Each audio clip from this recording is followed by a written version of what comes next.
Olá, boa noite. Olha quanta gente aqui com a gente, que legal. Vamos chegando, que hoje a casa está cheia aqui e Boa nós noite. estamos com muita vontade de encontrar com vocês. Michel, quer dar uma boa noite? Boa noite aí para vocês. Boa noite, meninas. Rosana, Cláudia, Boa Roberto. noite. Mais Ai, uma vez.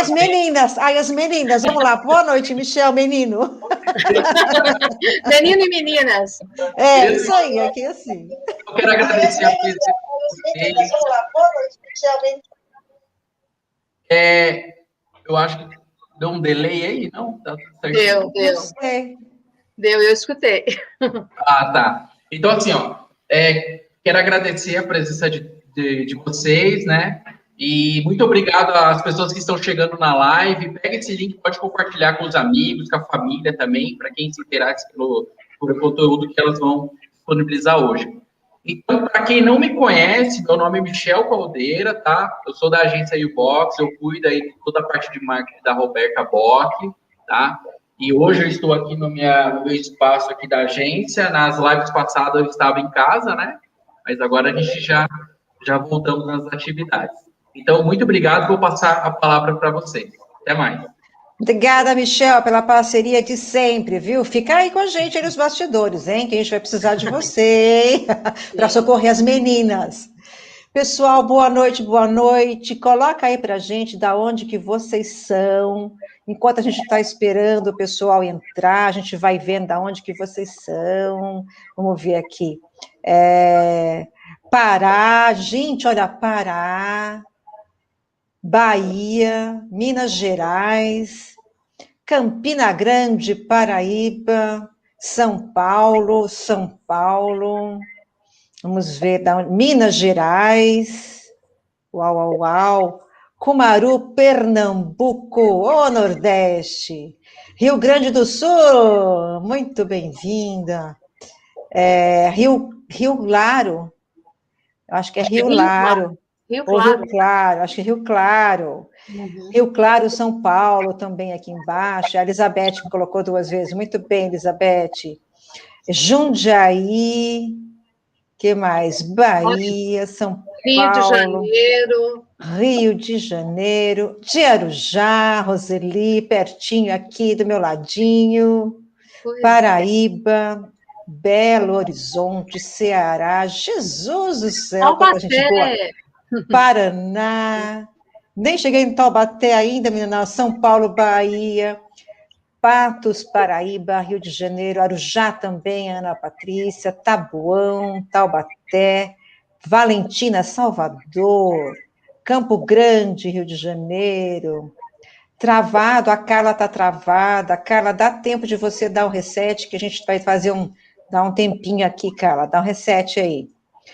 Garanhuns, olha que delícia, São João da Barra, Goiânia, Brasília, olha que legal, mais a Bahia, Campos do Jordão, olha só, que gostoso, Arujá, nossa, Goiânia, Curitiba, Jesus, travado, Carla, ainda travado, será que somos nós que estamos travadas para ela? Campina Grande, Paraíba, pessoal, que delícia receber vocês aqui. Sejam todas e todas bem-vindos, que hoje a gente tem uma conversa bem gostosa, né, meninas? Muito boa. Bahia, Pelotas, Rio Grande do Sul. Vamos entrando, gente, vamos entrando e chama lá os seus amigos. Fala para eles, não esquece não. Olha lá, Pelotas, Rio Grande do Sul, São Bento do Sul. Que gente, olha como a internet é incrível, né, meninas? Incrível, incrível, incrível.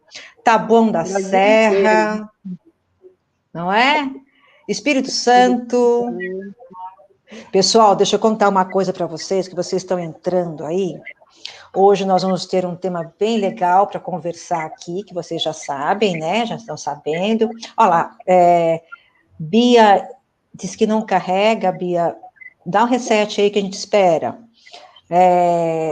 Serra, Espírito Santo, Rio de Janeiro. E ao final, hoje, da nossa live, eu tenho uma revelação para fazer para vocês, mas só para vocês, porque quem não estiver aqui não vai ficar sabendo. Tem surpresa hoje no final. Rondônia, Vitória, Espírito Santo. Então fique ligado e chama o pessoal lá, hein? Porque hoje a casa está cheia. Lembro vocês também que tem o meu site, né, www.robertabock.com.br, tem as duas psicólogas maravilhosas que estão aqui comigo hoje, que vou poder deixar aqui o seu contato delas também para vocês, parar, não é? E hoje nós vamos falar sobre depressão, não é, meninas? Depressão na adolescência, depressão na idade adulta, não é? Nesse momento que nós estamos passando agora.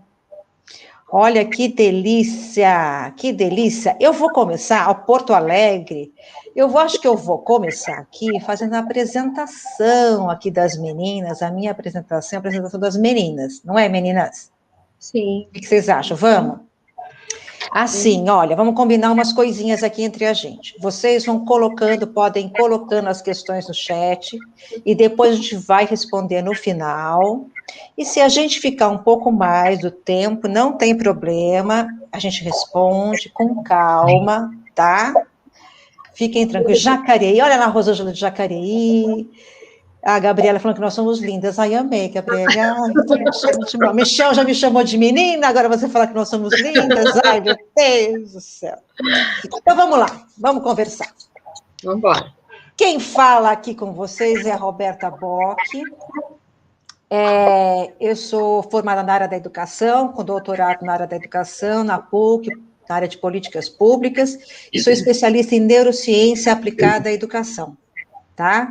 E hoje, aqui comigo, eu tenho duas pessoas incríveis. Eu tenho a Rosana Almeida, que está aqui do meu ladinho, que ela é psicóloga clínica e psicanalista, especialista na área de gestão de pessoas e graduada em História.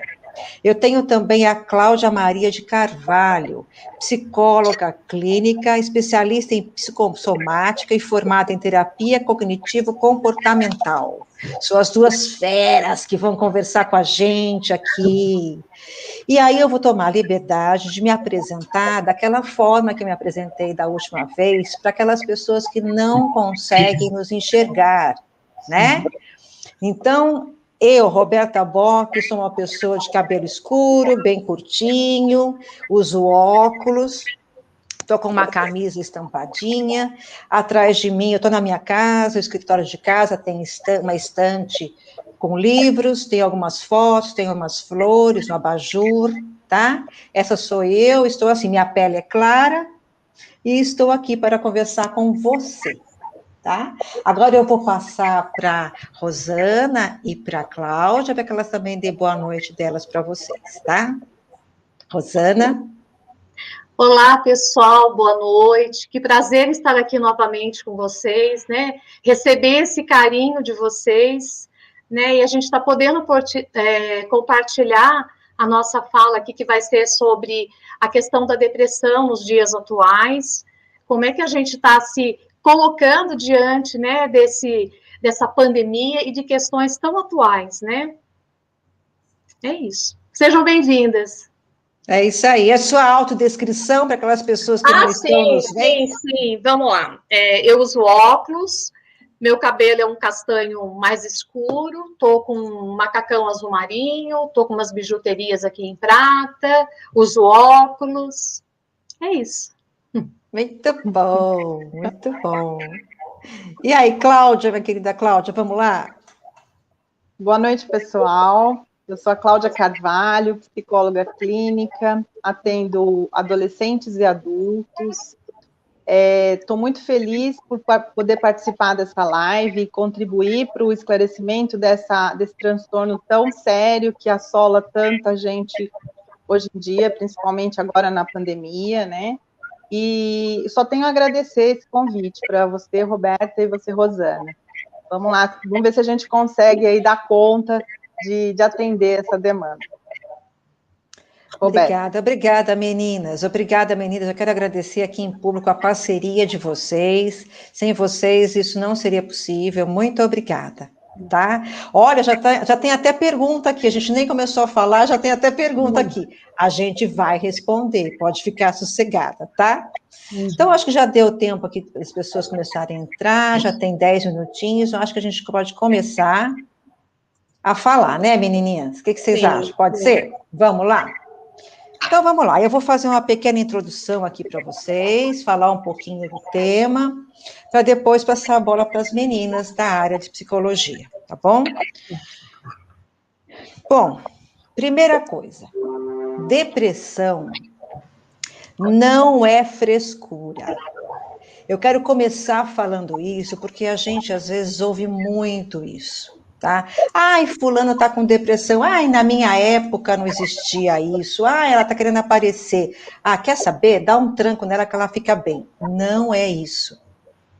Depressão é um fenômeno complexo que acontece no interior do nosso cérebro. E a gente vai falar um pouquinho disso agora. E quando a pessoa falar para você assim, ah, na minha época não existia isso, existia sim. Sabe por quê? Eu vou contar para você, só para você, que 5 séculos antes de Cristo, Hipócrates, que é considerado o pai da medicina, ele era um médico grego, e ele já observava que as pessoas apresentavam uma tristeza muito grande, que não ia embora, uma tristeza em olhar para o mundo, em olhar para as pessoas, a tristeza só aumentava, e aquela pessoa ia se entregando àquela tristeza até que ia embora naquela tristeza. Ele observando esse fenômeno e acreditando na época que o humano era formado por 4 elementos, ele atribuiu a um desses elementos, a bile negra, o que ele chamou de melancolia.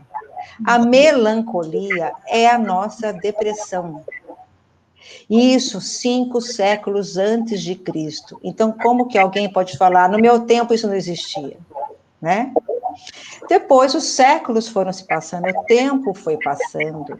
Lá por volta de 1600, já depois de muitas pessoas estudarem a melancolia, o nosso William Shakespeare, aquele que a gente conhece por Romeu e Julieta, aquele que escreveu tão bem tantas poesias e tantas peças de teatro, ele, ao observar a mente humana e o comportamento humano, ele já escrevia sobre a melancolia e já expressava essa melancolia nas peças de teatro, nos textos que ele escrevia.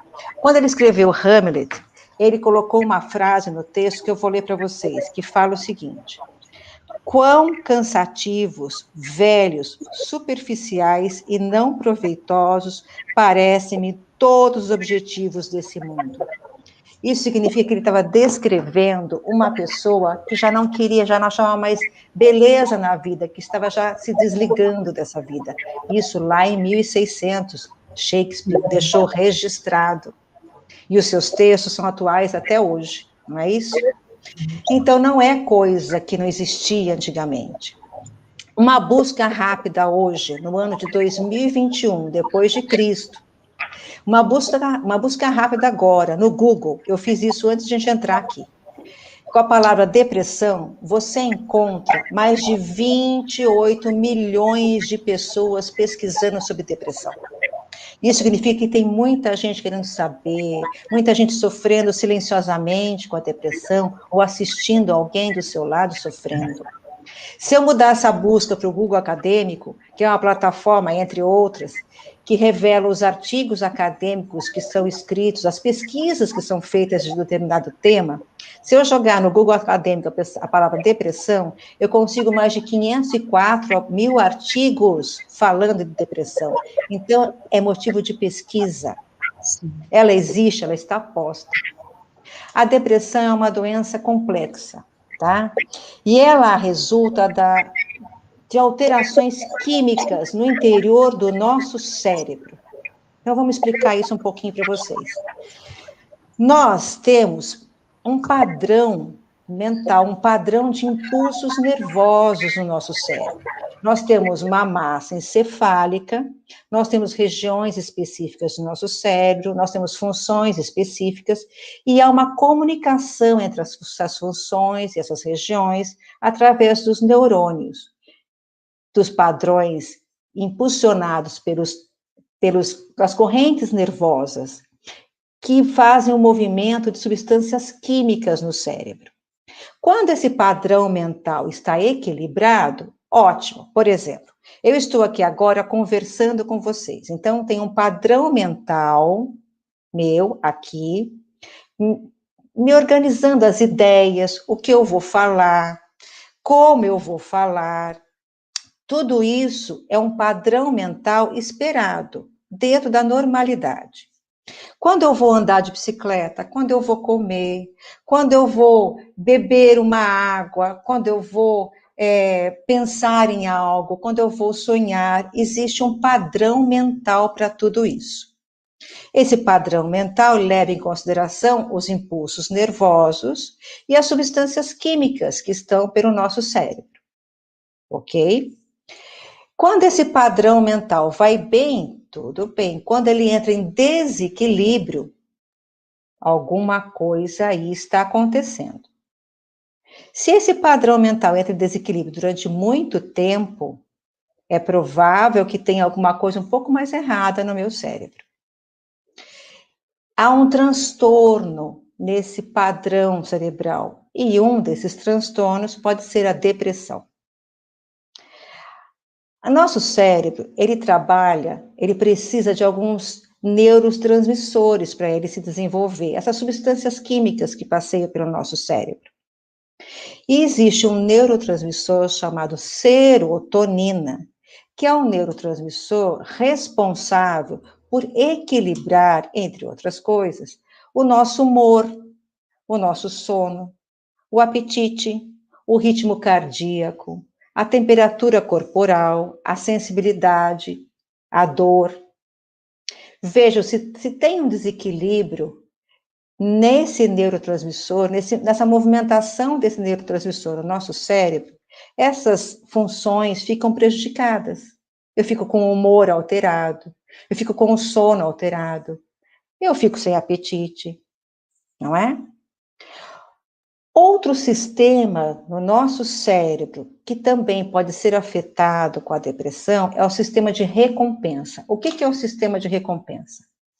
O nosso cérebro consegue identificar o que é do ambiente que nos dá prazer e alegria.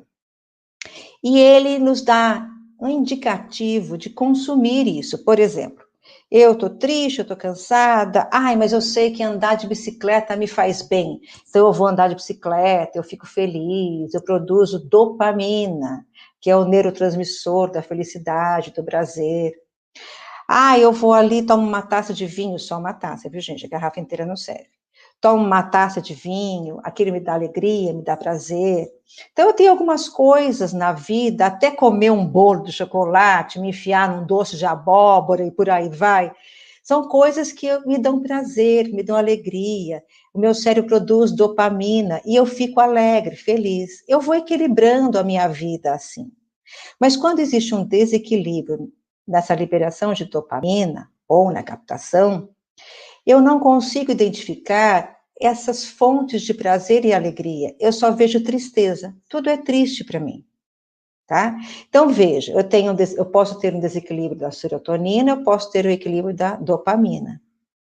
Então, eu tenho um cérebro com transtornos nessa liberação de substâncias químicas, nessa comunicação entre as áreas. Mas eu não consigo identificar isso sozinha. Já pensou parada pensando assim, eu acho que agora a dopamina está pronta para ser liberada. Não, mas eu acho que agora a vez a serotonina. Peraí, dopamina, a gente não fica assim. Então, você não tem consciência do que está acontecendo com você, tá? Essa autoconsciência fica comprometida. Além de tudo isso, nós ficamos também, no caso da depressão, com prejuízo na comunicação do nosso sistema emocional com o nosso córtex pré-frontal. O córtex pré-frontal, ele é responsável pelo que a gente chama de razão, assim. Ele é responsável pela concentração, foco. Hoje eu estou aqui com foco e concentração em vocês. Pela tomada de decisão, pelo julgamento, pelo planejamento de ações para o futuro. Se eu tenho um desequilíbrio nessa comunicação, eu fico com essa tomada de decisão falha. Eu não consigo tomar decisão. Puxa, eu já vejo o mundo triste, por conta do desequilíbrio da dopamina. Eu já tenho o meu humor, o meu apetite, e tudo desequilibrado por causa da serotonina. E ainda eu fico com uma comunicação falha com o córtex pré-frontal, puxa, alguma coisa errada está acontecendo no meu cérebro. E esse desequilíbrio, desse padrão mental, desse padrão de comunicação, ele vai causando um cérebro em depressão. E a pessoa não tem como descobrir isso sozinha. Porque não é algo que você observa que está acontecendo. Tá? Então, o padrão mudou. O padrão mudou e, de repente, a pessoa está tendo um prejuízo de convivência com o outro, não consegue mais conviver em sociedade, tem alguma coisa errada acontecendo. Geralmente, é uma pessoa do lado que observa. Observa e, por favor, não vá chegar para a pessoa e falar assim, tenha dó, você tem o que comer, você tem onde dormir, para com isso, não é assim. Observou, a pessoa está cada vez mais triste, com o olhar baixo, apetite, sono. Conversa com a pessoa e fala, olha, eu acho que você precisa de ajuda. E a ajuda vai ter que ser uma ajuda especializada. Nós vamos ter que procurar uma ajuda médica. E essa ajuda médica, ela envolve basicamente 2 profissionais. Envolve um psiquiatra. O que o psiquiatra vai fazer? Ele vai avaliar a situação e vai receitar medicamento para essa pessoa. Ah, vai tomar medicamento, vai ficar ótima? Já não é assim. O medicamento, ele vai tentar equilibrar novamente a produção ou a captação desses neurotransmissores. As substâncias químicas ficam pelo nosso cérebro. Esse medicamento vai tentar restabelecer o padrão mental nosso. Isso demora alguns dias, às vezes tem que trocar de medicamento. Mas só usar o medicamento basta? Não, não basta.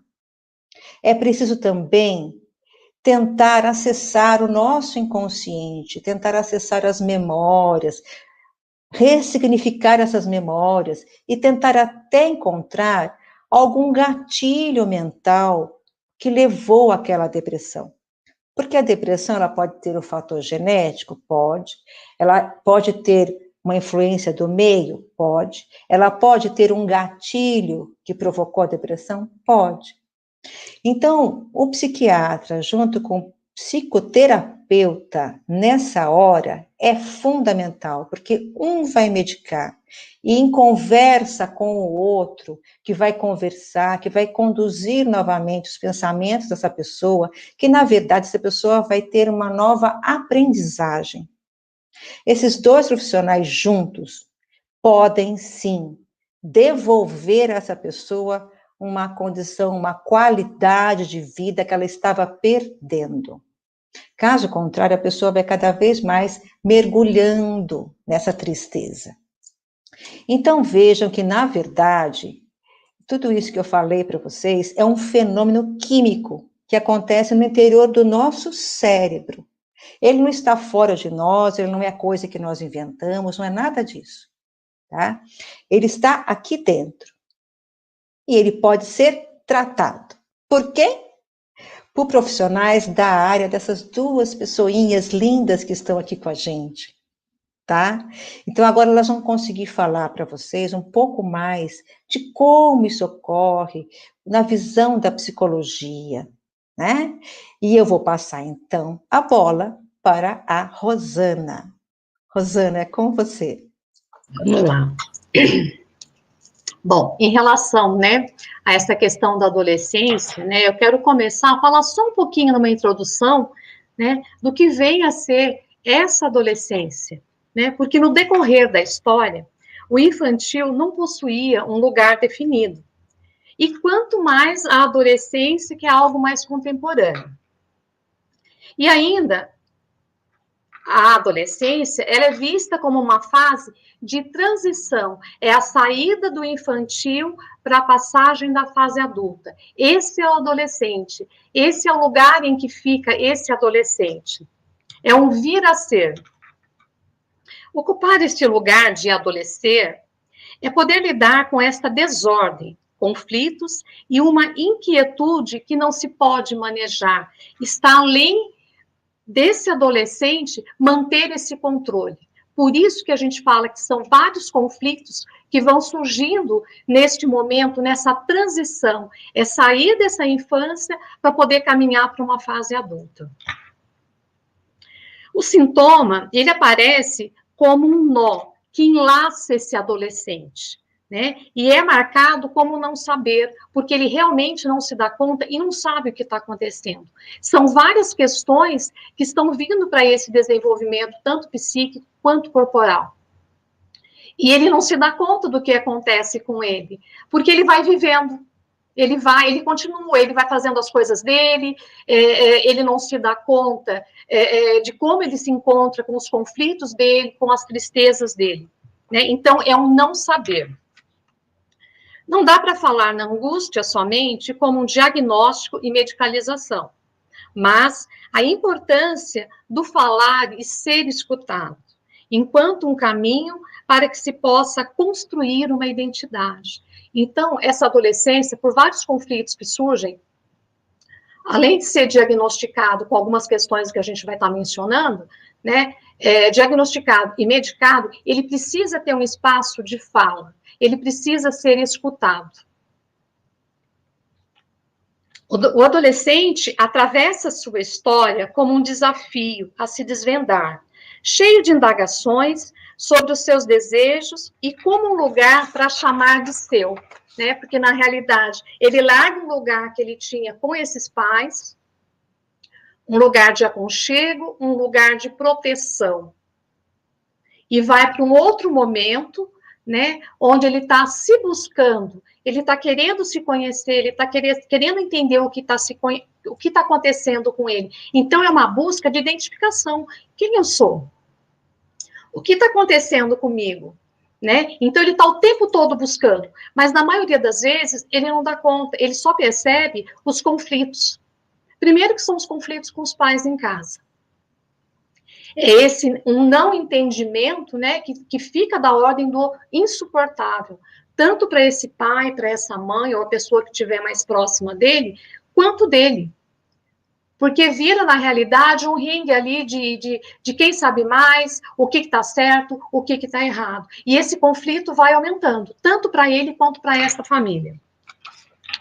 E tem uma questão importante, né, nesse desenvolvimento desse adolescente, que é a questão psíquica e corporal. Psíquica porque ele vai começando a se organizar, né, a dar sentido, a dar vazão para aquilo que ele pensa. E corporal, né, porque é um corpo que ele se olha e algo estranho está acontecendo com ele. E ao mesmo tempo, né, e que corpo é esse? Porque para um adolescente olhar para o espelho, né, e se ver uma pele diferente, uma pele com espinhas, né? Ver um corpo que pode estar gordo, pode estar magro, pode estar cheio, pode estar faltando. E ele se olha, né? E começa a se questionar. Porque existe atrás de tudo isso uma questão que está ligada a essa ditadura da beleza, né? Esse ideal de beleza. E quem é ele nesse novo mundo? Que corpo é esse que ele tem ali com ele, sendo que ele olha para as demais pessoas, ele tem uma outra imagem. E o quanto isso afeta esse adolescente, né? Como eu sou visto por esse outro?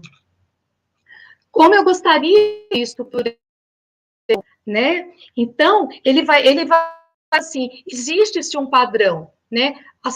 O tipo de roupa, o tipo de comportamento, o tipo de cabelo, né? E tem outra questão aí que gera nesse adolescente uma preocupação excessiva, é porque hoje existe aí, cheio de modinhas, tem essa coisa da academia, tanto para os meninos quanto para as meninas.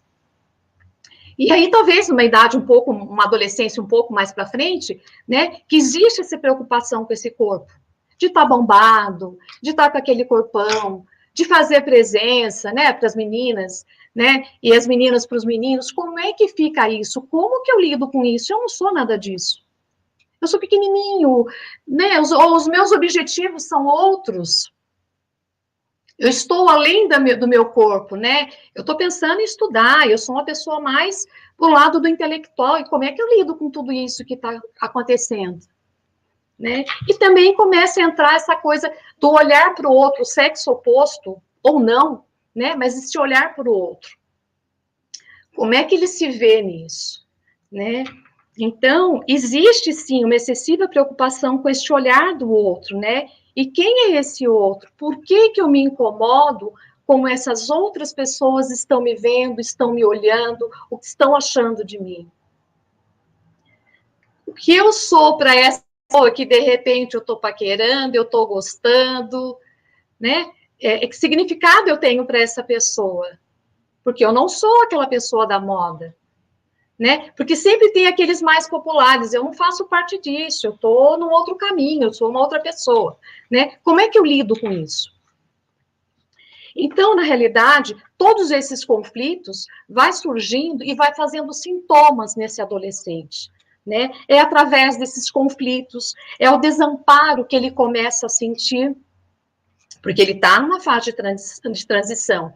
Então, ele larga aquele lugar de proteção, de mãe, de pai, de casa, para buscar um outro caminho. É um desamparo. Agora é com ele.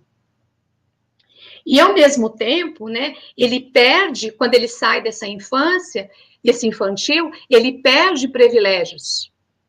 E ele vai para um outro caminho, né, onde ele começa a ganhar responsabilidades. De fazer coisas, de estudar sozinho, de ir bem na escola, de repente sozinho para a escola e voltar. Algumas coisas dentro de casa, cuidar do seu quarto, cuidar do irmão, enfim. Algumas questões que os pais começam a colocar, né, para esses filhos, com o objetivo mesmo, que ele seja mais responsável, que ele possa se organizar melhor. E tem uma outra questão aí que é muito, muito conflitante para esse adolescente, né, que é em relação aos pais.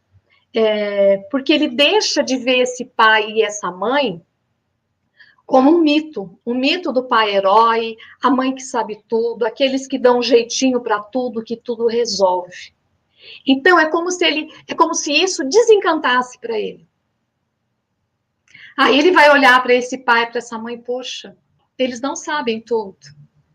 Né? Como é que eu vou lidar com isso? Aí começa a vir aquela questão de um vazio, de uma falta, porque até então, tudo a mãe sabia, o pai sabia, eles davam conta. E agora? Para quem que eu recorro? Porque a relação com ele, né, e com os pais passa por uma relação muito turbulenta. Não estou dizendo que é fácil, no lugar do pai e da mãe, lidar com esse adolescente. E também não é fácil para ele estar nesse lugar, porque ele não se reconhece. Né? E talvez são essas questões, né? O que eu sou, o que está acontecendo comigo? Vai angustiando, vai desamparando esse adolescente, né? E fora isso, né? Existe aí uma presença avassaladora do mundo virtual. Que gera um conflito, né? Que tira, de uma certa forma também, esse adolescente desse meio familiar. Porque agora ele já não quer mais ficar com o pai e a mãe na sala vendo televisão ou sair com o pai e com a mãe. Ele prefere a solidão do quarto dele, porque lá ele joga online, lá ele conversa através das redes sociais, né? Tem os jogos online, tem videogame. Então, é como se fosse um outro mundinho à parte. É uma solidão dentro de casa. Bom, e tem outras questões, né?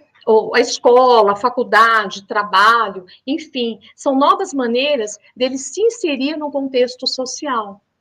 Isso para aqueles que ainda podem usufruir disso, de ter um pai e uma mãe que vai acompanhar, que vai pagar esses estudos, porque a maioria não tem essas condições. A maioria dos adolescentes, né, eles precisam, logo no ensino médio, às vezes até antes, né, estudar à noite, trabalhar durante o dia, e o seu dinheiro entra para a renda familiar da família, para ajudar essa família. Né? Então, o compromisso dele é muito grande, porque contam com ele.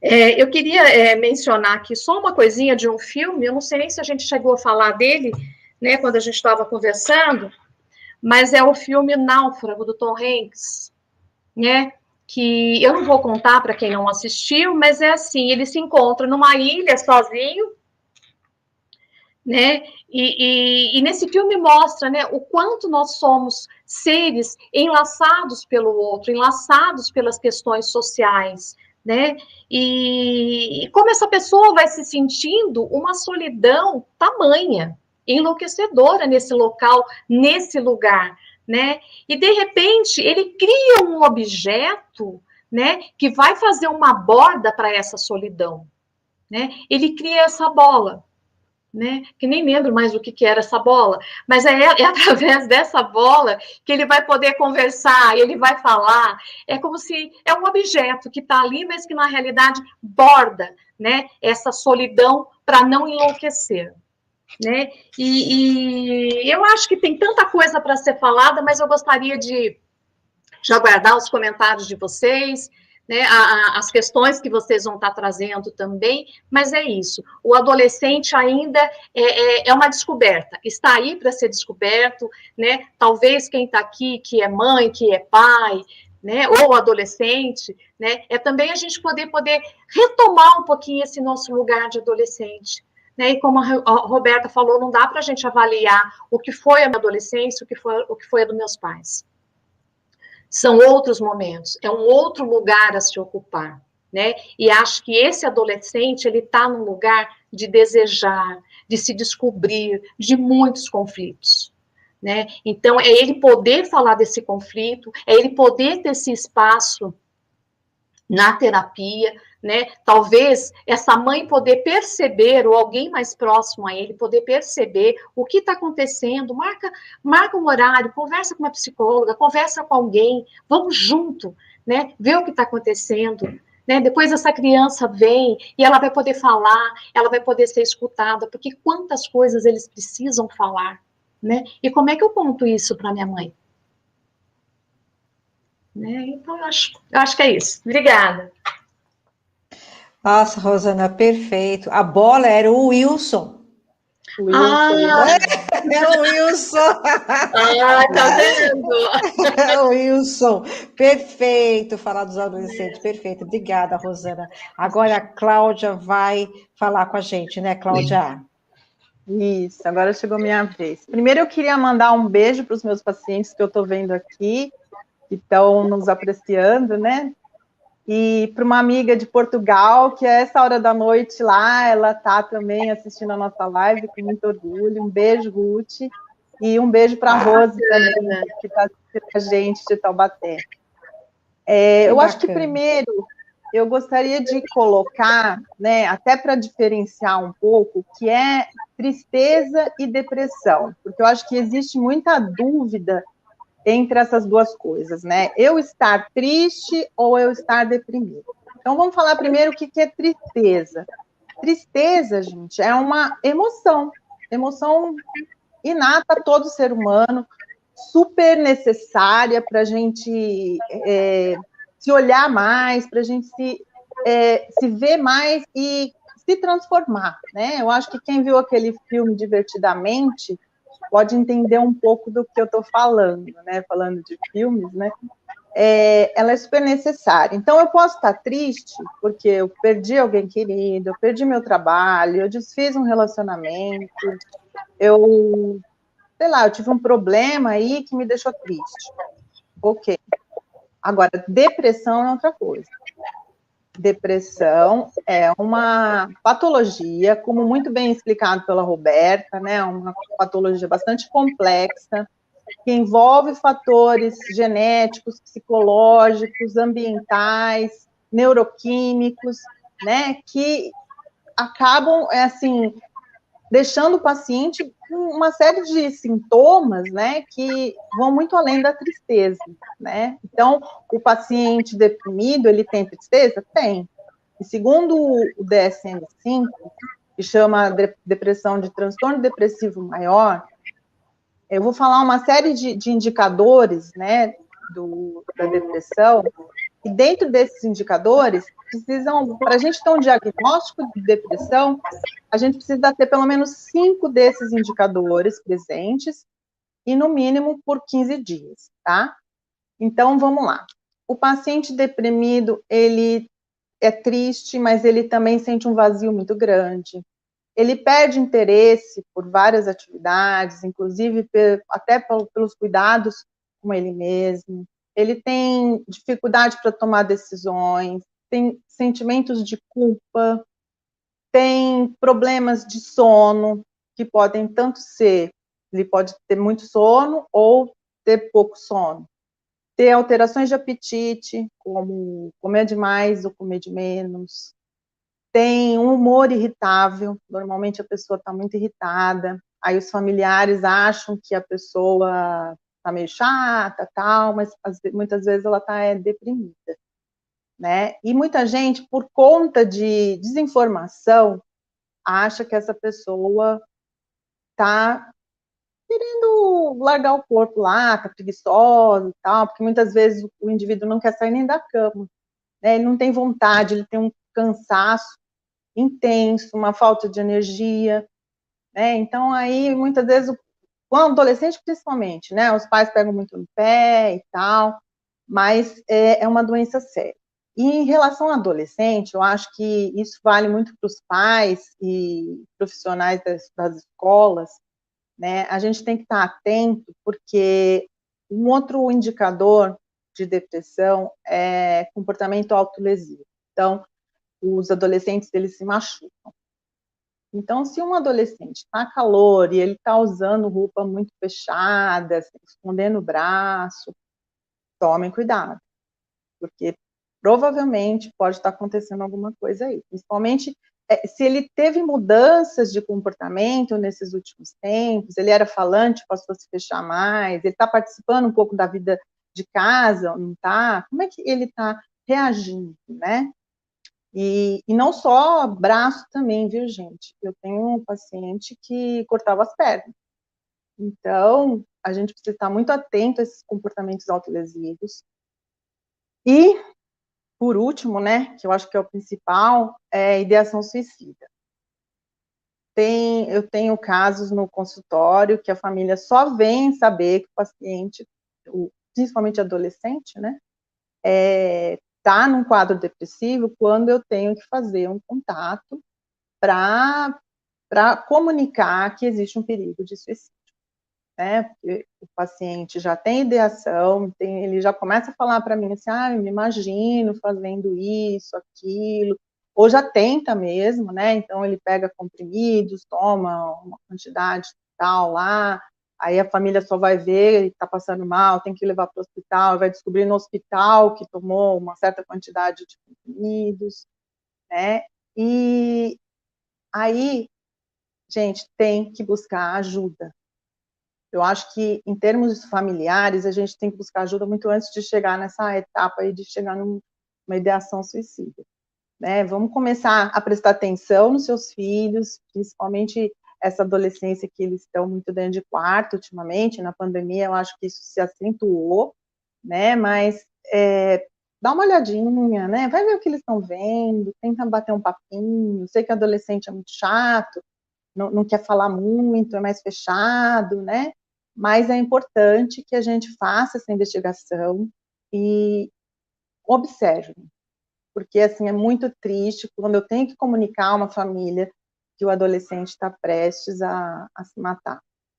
E aí eu recebo frases como assim, eu estou dilacerada, né? A mamãe chegou para mim e falou, estou dilacerada, né? E a coisa já vinha há um tempo, mas assim, ninguém percebe, né? Porque adolescente é assim, né? Mas vamos buscar ajuda. Eu acho que a Roberta falou super bem da questão do tratamento, né? O tratamento convencional para depressão é psicoterapia e tratamento psiquiátrico. Eu acho que a gente tem que acabar com essa questão de preconceito com medicação, gente, que não tem um paciente no meu consultório que não reclame que não quer tomar remédio. sabe? A gente não toma remédio para dor de cabeça, para o estômago, para um monte de coisa. Por que não tomar medicação psiquiátrica? Ah, porque eu vou ficar viciado, doutora. Ela fala isso para mim. Não vai ficar viciado, gente. A gente tem que ter todo o cuidado de conversar com o médico, né? Tirar as dúvidas, porque não é bem assim. E você vai tomar a medicação pelo tempo que for necessário. Vai fazer bem para você. E quando eles começam a tomar, eles falam assim, nossa, doutora, eu devia ter confiado na senhora antes, porque começou a fazer efeito, né? Passa os 15 dias, 20 dias, a pessoa já começa a ter outras atitudes, tem vontade de sair, de fazer as coisas, começa a querer voltar a trabalhar. Então, é extremamente necessário. Outras dicas, né, que eu tenho para dar, façam exercícios físicos, retomem algum tipo de atividade, ocupem a cabeça. Cabeça vazia é oficina de diabo, já dizia minha avó. Então, vamos começar. Se não tem o que fazer, vai fazer algum trabalho voluntário, mas ocupe seu tempo, gente. Quem fica em casa sem fazer nada, acaba adoecendo.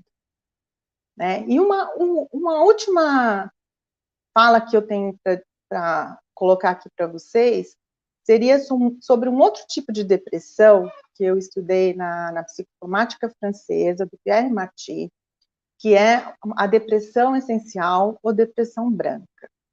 Aí, vocês vão me perguntar, o que é isso? Né? É uma depressão em que o indivíduo, ele não fica com todos esses sintomas que eu trouxe agora para vocês. Na verdade, o indivíduo, ele tem a vida dele, normal. Ele acorda, faz as atividades dele, trabalha, tal, só que ele não percebe muito, ele vive muito no automático, ele não tem sonhos mais, ele também anda meio cansado, e vai levando a vida, sabe? Vai na onda, no automático, é muito isso.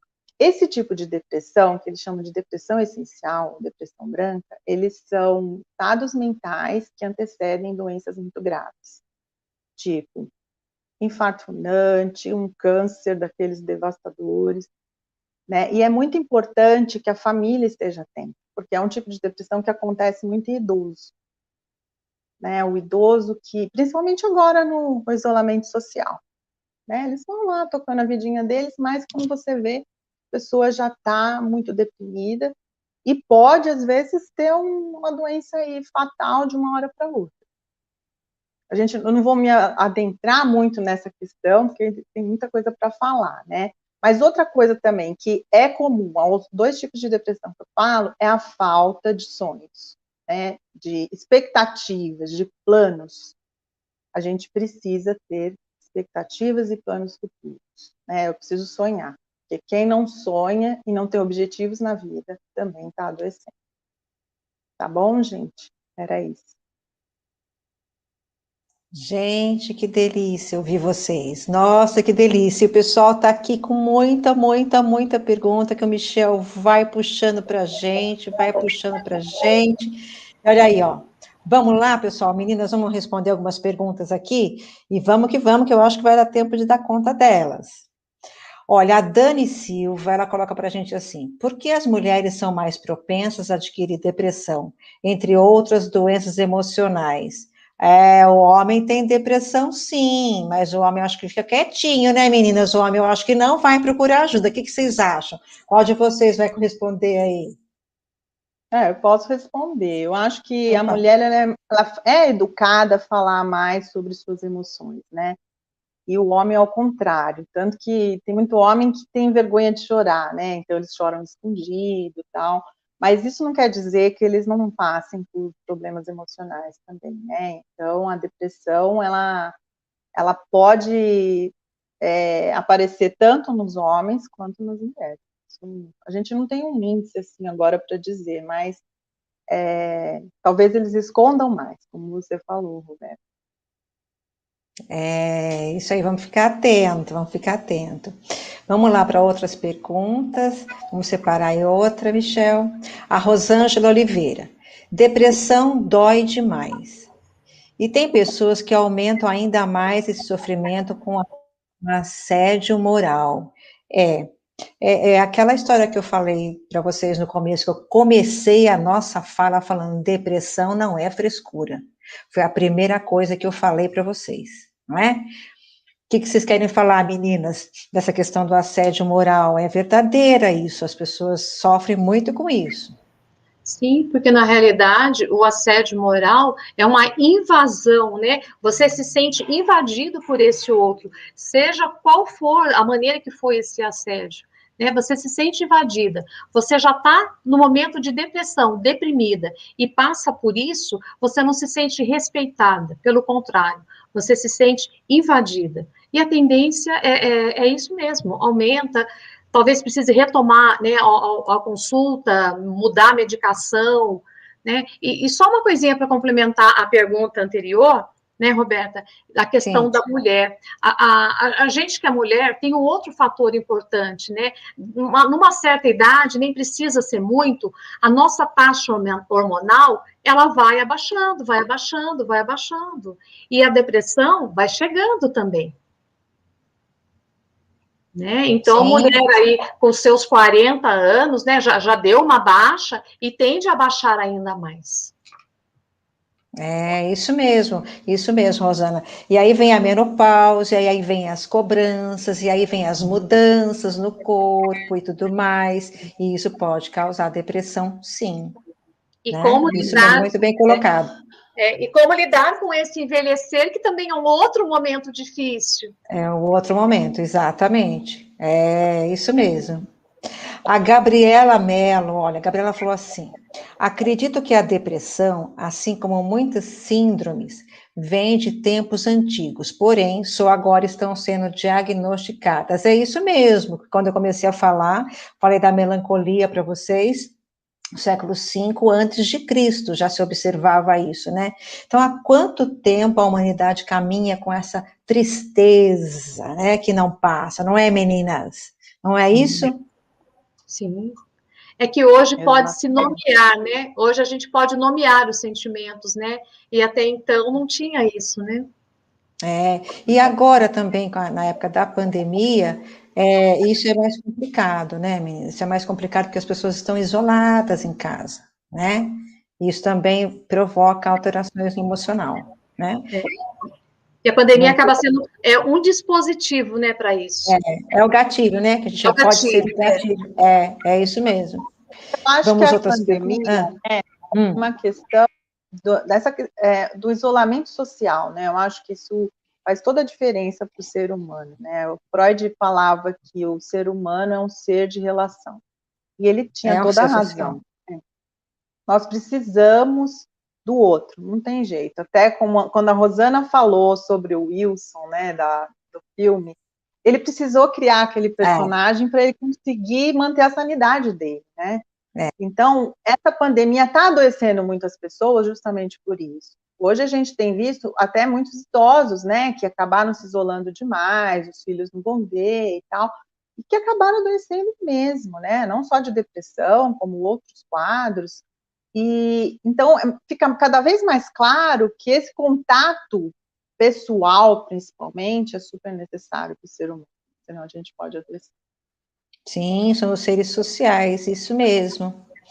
Vamos para outra pergunta, que tem muitas perguntas. A Mona Lisa Freire. Ao tomar esses medicamentos, o médico tem que acompanhar com o exame de sangue, porque são muito fortes, um perigo. É por isso que tem que ter acompanhamento médico, psiquiatra junto com o psicoterapeuta. Porque o medicamento, como já foi bem falado aqui, ele não é imediato. Ele demora uns 15 a 20 dias para começar a fazer efeito. E às vezes tem que trocar o medicamento, que também deu um efeito indesejado. E por isso tem que ter o acompanhamento, sim. Meninas, querem falar mais sobre isso? Desse perigo? Sim, eu acho que quando ela fala, né, precisa estar sempre fazendo acompanhamento de exame de sangue, eu acho que tem um medicamento que ele tem um componente ali, que é o lítio. E esse lítio, ele é muito forte. Então, quando alguém é receitado para alguém tomar essa medicação, ela precisa o tempo todo estar fazendo exame de sangue para o médico poder controlar. Está subindo, está muito. Como é que está isso? Porque precisa manter um equilíbrio. Senão ele tira a pessoa também de órbita, né? Então, é necessário, sim, esse contato e de preferência, né, se psicólogo e psiquiatra puderem se falar sobre esse paciente, eu acho que hoje, né, a medicina, nesse sentido, ela começa a ter um outro olhar para a gente da área da saúde, né, porque não é só a medicação, precisa falar, precisa ser escutado, precisa dar um novo significado para tudo isso, né? Exatamente. É isso mesmo. E isso que você falou, Rosana, de ficar fora de órbita, às vezes as pessoas têm medo de tomar medicamento, elas falam assim, ai, eu vou ficar dopada, eu não quero que eu vou ficar dopada. Não vai ficar dopada, não é esse o objetivo do medicamento, não é? E outra coisa, né, Roberta, por experiência de ver pacientes, né, que vão no médico, o psiquiatra receita a medicação, ele vai para casa, compra o remédio e vai ler toda a bula e chega na hora lá do contraindicação, ele trava. Eu não vou tomar isso porque vai fazer mal. Gente, não olha a bula, não leia a bula. Primeira coisa que eu falo, não leiam a bula, pelo amor de Deus. Senão você não vai tomar remédio nenhum. Não é nada, nem remédio para dor de cabeça. Não vai tomar. E aí vamos pensar um pouco no que a gente falou lá no começo. A pessoa já está com uma tendência cerebral de ver tudo do lado negativo, não é? Tudo é triste, tudo está rebaixado. Imagina ler a bula de um remédio em condição assim. Não vai tomar mesmo, não é? Não. Olha, Bruna Maria, ainda existe muito preconceito sobre o assunto. Sim, existe sim, a gente ouve muito, por isso que eu falei, a gente ouve muito as pessoas falando, deixa ela para lá, daqui a pouco ela vai ver que ninguém dá atenção, aí ela sai dessa. Ou então a pessoa fala assim, que isso, menina, vai lá dar uns trancos nela, que ela vai ficar boa já. Isso é preconceito, isso é não entender a situação. Entendeu? E a gente tem que conversar com essas pessoas, falar, não é assim, calma, é uma doença, ela não tem consciência do que está acontecendo com ela, ou com ele, né? Não é, meninas? Sim. Sim, exatamente. É isso mesmo. Vamos lá para outra pergunta. A Ana Alexandre. O psicólogo tem essa função de levar à consciência aquilo que não conhecemos, sim. Se conhecer como pessoa, falar faz isso. Olha aí a psicoterapia, meninas, não é isso mesmo? Falar. Eu falo com os meus pacientes, que falar, aí você até me corrija se eu estiver falando bobagem, Roberta, mas eu falo que o falar provoca uma mudança na neuroplasticidade, e que isso promove as diferenças e dá resultado. Então, por isso que às vezes o paciente chega na sessão, fala, e depois ele fala. Às vezes você não fala nada para ele, não dá nenhum retorno, mas ele fala assim, nossa, eu estou tão aliviado, né? Porque foi o falar. Na hora que ele está falando, ele está mobilizando os neurônios dele lá e está acontecendo uma série de transformações que promove essa melhora, pelo menos momentânea, ali naquele momento. E a longo prazo vai promover uma melhora significativa na vida dele, que é a ressignificação de uma série de coisas. Né? É isso mesmo. A gente... Pode falar, Rosana. Eu vi uma pergunta aqui importante, que a pessoa, acho que subiu, deixa eu ver como é que eu acho essa pergunta aqui, que ela está questionando, por que a pessoa com depressão pensa em morrer? Então enquanto você procura, deixa eu completar. Deixa eu completar o que a Cláudia falou aqui. Cláudia, você foi no ponto certo mesmo. A gente costuma falar que a psicoterapia, ela promove no cérebro humano a mesma movimentação da aprendizagem. Porque você conecta novos neurônios, você dá novo significado, você amplia o seu conhecimento, você pensa diferente. Isso é um movimento que acontece quando a pessoa está aprendendo algo novo. Então, é o mesmo mecanismo da psicoterapia. A pessoa aprende, é um mecanismo de aprendizagem cerebral. Isso faz bem, isso é saúde, isso faz bem para o cérebro. Né? Você achou aí, Rosana? Achei, é da Isaura Braga. Ela coloca assim, por que se pensa logo em morrer? Eu acho que ela está se referindo à depressão, né? Sim. Porque, na realidade, vem a ser a única solução para aquela dor que é insuportável. Quer dizer, ela não vê outros caminhos, ela não vê uma saída. Então, morrer, na realidade, ela não quer morrer, ela quer tirar aquela dor, porque é uma dor muito forte, é um sofrimento muito grande. Exato. Exatamente. Agora eu estou vendo uma pergunta aqui da Vanessa. Ela está perguntando o que fazer quando você convida, pede para o filho se arrumar para passear, dar uma volta e ele resiste. Diz que não quer ficar em casa ou no quarto. O que fazer? Obrigar a ir? Na verdade, aí eu não sei se ele está em depressão ou não. O adolescente, ele é muito resistente muitas vezes, né? Ele tem comportamentos muito próprios dessa fase e às vezes ele quer ficar lá. Agora, o que a gente precisa perceber é se ele sempre foi assim, mais fechado, ou ele de uns dias para cá está mais assim. Tenta conversar, ou conversar com quem se relaciona com ele, tipo, tem contato com algum amigo, para saber como é que ele está reagindo, para perceber se ele está realmente adoentado ou não. Porque hoje é muito comum os adolescentes ficarem nos seus quartos, jogando videogame e fazendo essas interações sociais aí, até porque nesse momento de pandemia a única saída que eles estão encontrando, né? Entendeu? É isso mesmo.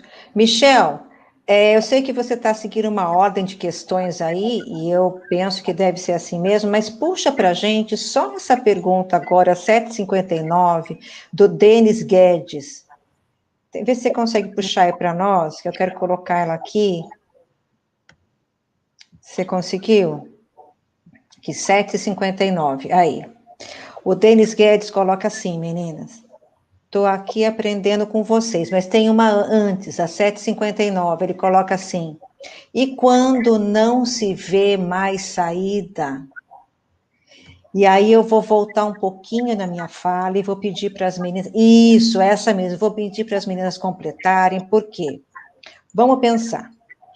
Se eu tenho desequilíbrio das substâncias químicas, por exemplo, o sistema de recompensa, se eu não consigo enxergar mais fontes de alegria para mim, se eu não consigo mais perceber que uma pessoa está me convidando para fazer uma coisa agradável, eu não consigo mais perceber que aquela taça de vinho me faz bem, eu não consigo mais perceber que ouvir uma música é legal.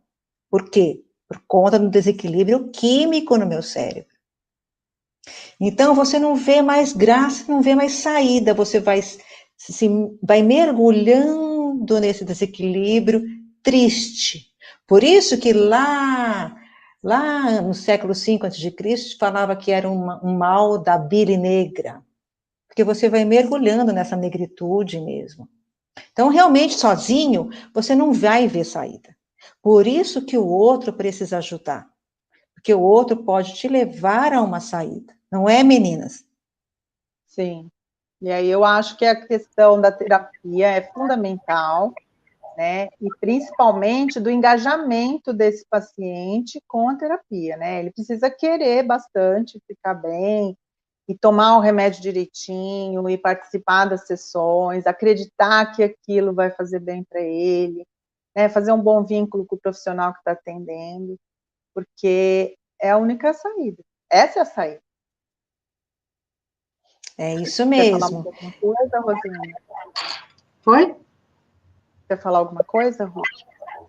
Não, eu vi uma pergunta ali, eu estou querendo voltar nela, mas eu queria só fazer um comentário que alguém tinha falado naquilo que eu disse, né, sobre as pessoas, sobre os adolescentes se preocuparem tanto com questão de moda, e de repente é uma fase que ele está saindo, que ele está indo para uma outra, um processo de transição. Alguém mencionou aí uma música do Titãs.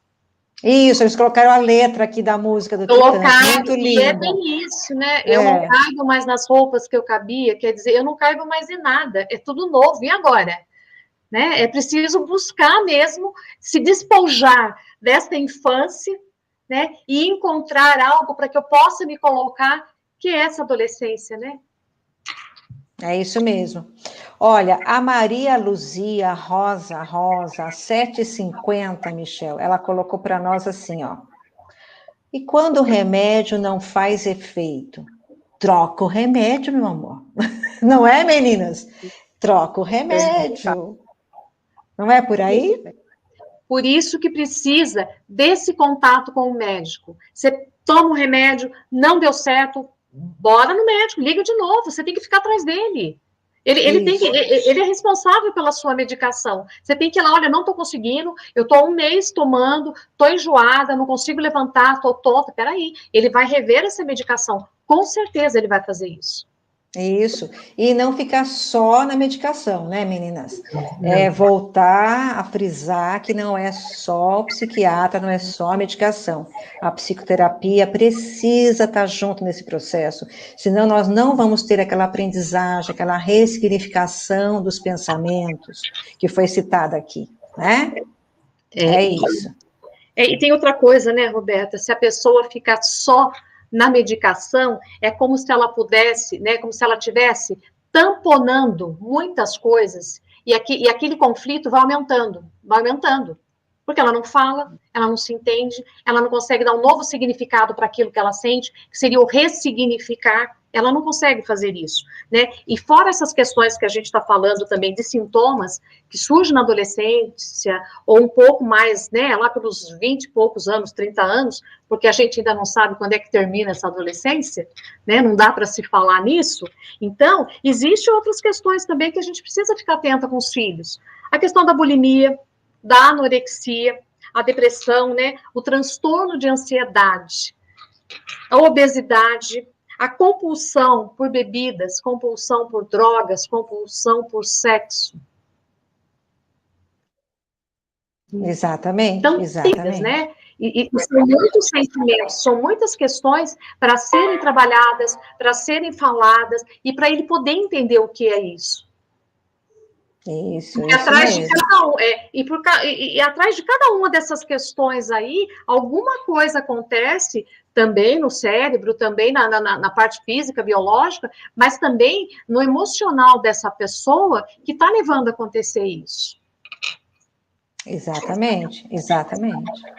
Nós somos o nosso cérebro, né, meninas? O nosso cérebro comanda o nosso comportamento, o nosso corpo. E aqui a Suzete pergunta para nós a questão de se a depressão, ela atinge todas as idades. Sim, não tem essa de idade, né, meninas? Não tem. E por que se pensa logo em morrer? A Isaura Braga coloca. Não se pensa logo em morrer, é um processo. Se não é tratado, você não... Isso, a Isaura Braga.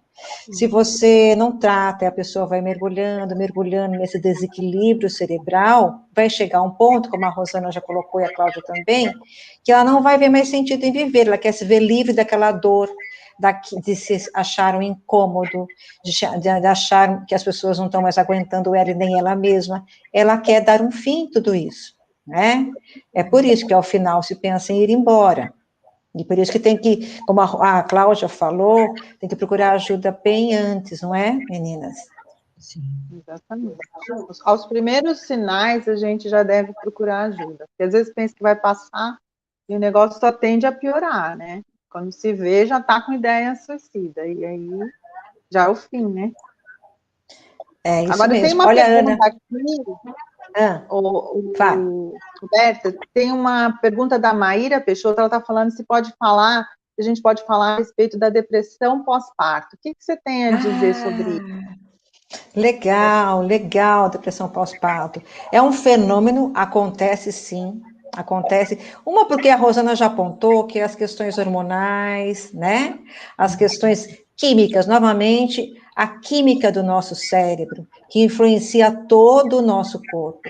Isso acontece, isso existe, e há um preconceito muito grande. Por quê? Porque a mãe, ela é vista como uma pessoa que tem que proteger, que tem que amar o filho, e aconteça o que acontecer, que ela teve a criança, ela pode estar com dor, ela pode não estar conseguindo dar de mamar, ela não consegue dormir, ela não consegue fazer uma série de coisas, mas ela tem que estar bela, sorridente, ela deu à luz, ela é linda, não é? E exibiu o troféuzinho. E é difícil, gente, é sofrido, sabe? E às vezes o cérebro tem esse desequilíbrio químico no cérebro, por uma série de razões que a gente pode depois conversar com mais calma sobre isso. E acontece, sim, a depressão pós-parto, e tem que ser observada de perto pelas pessoas, porque senão coisas muito graves acabam acontecendo, não é, meninas? E como? E como? E eu acho que tem uma questão, é que ninguém fala o que acontece com a mãe quando ela tem um bebê, né? O que a gente vê na televisão são aqueles quadros lindos de mamãe dando amamentando o filho, tudo belo. Tudo belo, aquela paz, e não é, gente, é um furacão, é uma bomba que dão na mão da mãe, né, que até então tinha um bebê guardadinho ali na barriga, e de repente nasce, você não sabe exatamente o que fazer com ele, porque, por exemplo, no meu caso, meu filho não sabia mamar, não sabia que criança também nascia sem saber mamar, demorou 3 dias para aprender a mamar. E aí, eu toda dolorida, que eu tinha feito cesariana, e o meu filho não sabendo mamar, tendo que dar leite no copinho, o leite escorria, ele morria de fome, chorava muito. E aí você fica desesperada, né? Então, essa questão neuroquímica que você está falando, se junta a esse quadro, né? E você vai ficando cada vez mais deprimida, né? Porque você já está ali, né? Já está com um corpo diferenciado, porque sua barriga tá toda mole, tá? Aquela criança também tá ali chorando o tempo todo, ou ela tem dor de barriga, ou ela tá com um certo desconforto, e você não sabe o que você faz. É exatamente aquilo que todo mundo fala, a criança não vem com manual. E até você se adaptar a essa situação leva um tempo. Então, por isso que muita mulher fica deprimida logo após o nascimento do filho. E tem outra, né? Também não existe um manual para a mãe quando ela dá à luz, quando ela tem esse bebê, porque todos os olhares voltam para esse bebê. E ali se encontra aquela mulher que pariu, cheia de dores, um barrigão, porque até desinchar tudo aquilo, né? Ela fica de lado, ela não consegue tomar banho, ela não consegue se arrumar, e ela não consegue nada, ela está sempre ali, preparado, com o peito para cá, outro peito para lá, para amamentar, sabe? Não tem vaidade, não consegue ir no banheiro. É uma questão muito sensível para ela também. Para a criança, né? Porque daí todo mundo quer ir visitar a criança, você não quer nenhuma visita na sua casa. E ela é uma sensibilidade muito grande. E a gente sabe que esse processo, né, Maria, ou normal, ou cesárea, tem essa questão aí também da anestesia, que é muito forte, né? Então, não é fácil. É um processo difícil para essa mãe também. E quando ela chega com o troféuzinho dela lá, todo mundo esquece dela, só quer o bebê, e ela está lá acabada, né? Fica uma sensibilidade muito grande para essa mulher também.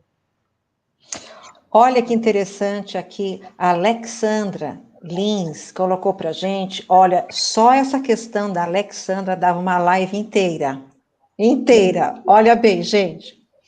É normal passar por um trauma familiar enorme aos 16 anos e depois ir convivendo, aquele famoso empurrando com a barriga, né?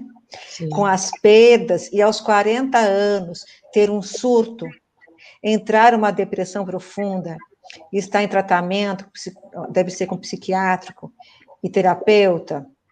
Olha, isso é sim, porque houve um trauma.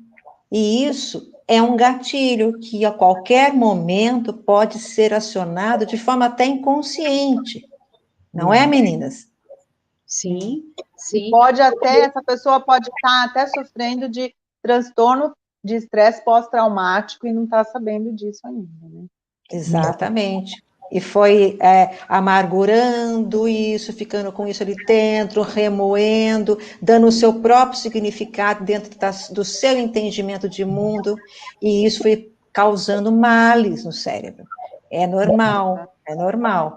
Vamos pegar algumas outras perguntas, Michel, que nós estamos já com 8 horas e 13 minutos. Cata umas perguntas aí para nós. Certificação vai ter sim, depois nós vamos falar para vocês como. Zuleide Ferreira, o que fazer quando a pessoa não aceita o tratamento? Olha, isso é mais comum do que a gente pensa, viu? Meninas?